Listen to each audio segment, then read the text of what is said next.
Alright, so this is the bottom end, and that's the head end. And I am going to take sealant, and I am going to dab sealant around the inside rim of the bottom end here, past the water jacket area to seal the bottom end. And then I am going to, as I push the cylinder in, put a layer of silicone sealant in front of this first O-ring as it slides in, right here, and then push that in all the way so that we'll have a seal where my finger is to keep the water jacket separate. And then after I get this pushed and lined up and let it cure, I'm going to have to come back and double check that none of these openings in the cylinder liner are blocked, because this is the spark plug, that hole is the intake, and then this tiny hole is the oiler. So take and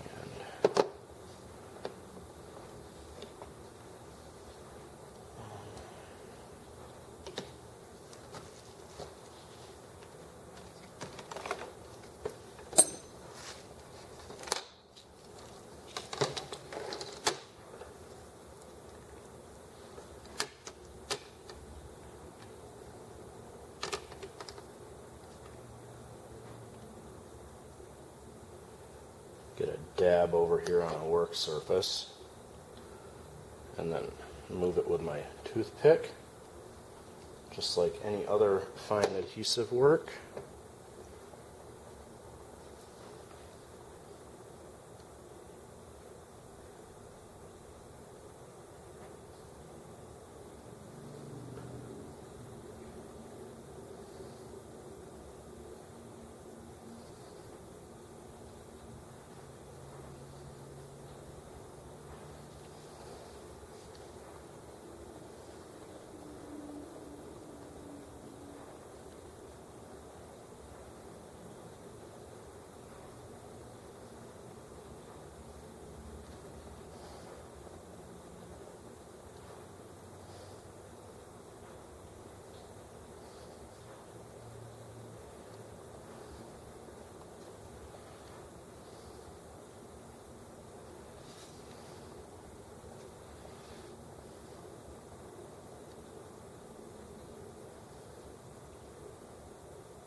And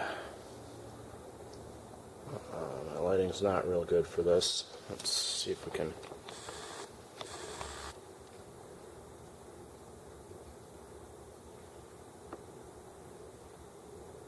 There. Okay. You can see down there, it's just the tiniest bit of sealant in a ring against that ridge.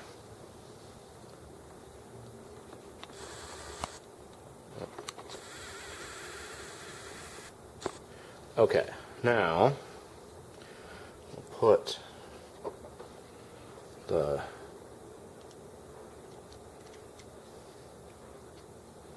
liner in, and it's not even close to that inner ridge yet, and now we need to put our line of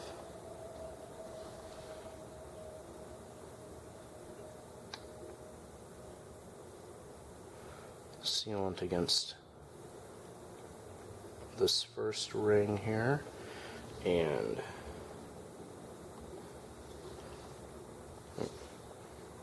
let's try to get the tiniest bits on.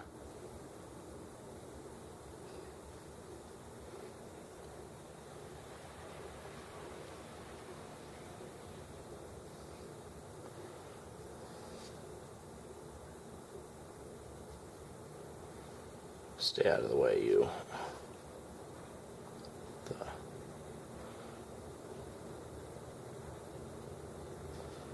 There. As you can see, that's just the very smallest amount of sealant on there. I'm going to push it in until it is touching, and then I gotta give it a little turn as it goes in, and now rotate it until there is the spark. Oh, wait, no, that's not the spark plug hole, that is the intake hole. Rotate again, there is the spark plug hole, and now the intake hole is also lined up because, no, that's too big. There we go. There, the intake hole is lined up. Alright, and then the sealant pushed out the bottom end, so I clearly got a bit too much in there, but